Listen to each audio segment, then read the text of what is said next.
Hi friends, எப்பவும் போல தாங்க. நேற்று வந்துட்டு காலையில் டிஃபன் ரெடி பண்ணிகிட்டு இருந்தேன். தெனைப்பொங்கல் தான் அந்த குக்கரில் வச்சுருந்தேன்.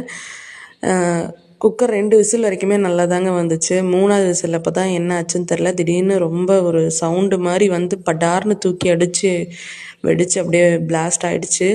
நான் கிச்சனுக்குள்ளே தான் இருந்தேன். ஆனால் நான் கொஞ்சம் நவுந்து நின்னேன். டேப் கிட்ட வந்துட்டு கருவேப்பிலை கழுவலான்னு நின்றுட்டு இருந்தேன். பிள்ளைங்க 2 பேருமே வெளியே இருந்தாங்க.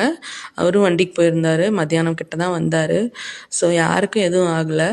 கிச்சனுக்குள்ளே இருந்ததுனால அந்த தெறிக்கும் பார்த்தீங்களா, லைட்டாக என் மேலே தெரிச்சிருந்தது. அது ஒன்றும் சுடலை. அது எந்த இதுவுமே அஃபெக்ட் பண்ணல, எதுவும் இதாகலை. ஸோ எல்லாம் சேஃபாக தான் இருக்கும். நிறைய பேர் கேட்டிருந்தீங்க. ஸோ ஆல் சேஃப் தாங்க. இத்தனைக்கும் நான் எப்போவுமே கேஸ்கட்லாம் ஒரு 5 மந்த்ஸ்க்கு முன்னே ஒரு தடவை மாற்றிடுவேன். நல்லா இருந்தாலுமே மாற்றுவேன் நான்.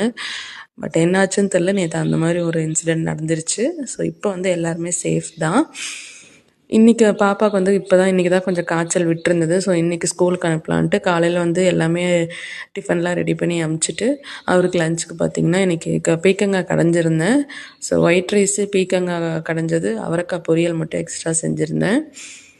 இந்த ஜூஸ் வந்து பார்த்திங்கன்னா நெல்லிக்காய் போட்டு மரநெல்லிக்காய் ஜூஸ் இது.